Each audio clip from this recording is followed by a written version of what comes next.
वर्णन किया गया है। देखा, रात के पिछले पहर को उषा काल में सबको जाग जाना चाहिए। सूर्य निकले उससे 1 घंटा 24 मिनट पहले सबको जग जाना चाहिए। ऐसे आयुष बढ़ता है, लंबी। मैं निवेदन करना चाहूंगा, परमात्मा ने बड़ी कृपा करी है, जीवन हमें मिला है, इसको थोड़ा ढंग से जी। चाय गठिया का दर्द कर रही है, उसको दिन भर आप पी। कॉफी कैंसर को पैदा कर रही है, 1400 रुपया किलो कॉफी आती है। बीमारियां दे रही है, कैंसर को पैदा कर रही है, और उसके बिना आप नहीं रह पा रहे हैं। आपको चाय पीनी है तो एक चाय मैं बता देता हूँ, वो बहुत ज्यादा आपको फायदा करेगी। 40 रुपया किलो की चीज है। बस क्या है, अर्जुन अष्टक की छाल है, एक अर्जुन का पेड़ आता है, उसकी छाल ले लीजिएगा, और एक बाजार में मिल जाती है दालचीनी, उसका पाउडर बना लीजिए। क्या क्या करना है, 1 चम्मच तो लेवें आप अर्जुन छाल का चूर्ण, और आधा चम्मच लें दालचीनी, तो ये हो गई 1.5 चम्मच। पानी चढ़ा दीजिए, पानी 2 गिलास पानी चढ़ाइए, उसमें इसको डाल दीजिए, थोड़ा सा गुड़ डाल दीजिएगा, और थोड़ा उसमें दूध डाल दीजिएगा।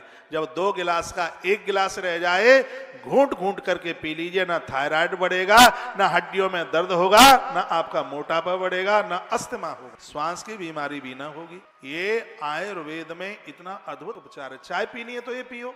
मैं रोज पीता हूँ चाय, मैं जायफल का काढ़ा पीता हूँ, माथे में दर्द नहीं होता, पेट नहीं फूलता, गैस नहीं। जायफल, जिन नारियों को संतान को जन्म देना है वो जायफल का काढ़ा कभी पिए, क्योंकि इसको सेवन करने से नारी बांझ भी हो सकती, जो संसार के कार्यों से निवृत्त हो गई है, बिल्कुल भी, बच्चे भी अब बड़े हो गए हैं, तो एक लंबी आयु जीने के लिए जायफल का काढ़ा किसी वरदान से पीजिए। थायराइड वालों को सूखे धनिया का काढ़ा पीना चाहिए, थायराइड भागता है उससे। सूखा धनिया, उसका काढ़ा पिए। मैं आयुर्वेद की किताबें पढ़ता हूँ, थायराइड का पता ही नहीं लगेगा कि काम भाग गया। ये आप करें, जिनके दांतों में पायरिया है, जिनके दांत हिल रहे हैं, दांतों में जिनके में दर्द है, तो बबूल की छाल का काढ़ा 2 लौंग डाल करके उस काढ़े को पी लीजिए, बिना छाने पी लीजिए।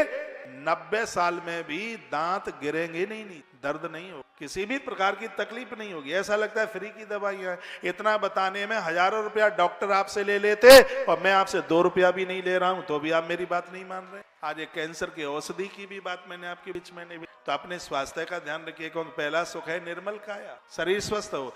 दूसरा सुख है घर में माया, किसी का कर्जा ना हो। तीसरा सुख है पुत्र आज्ञाकारी, और चौथा सुख है बिना लड़ने वाली घरवाली, जो लड़े नहीं, झगड़े नहीं, तो उनके लिए तो स्वर्ग वैकुंठ चल के आ गया है।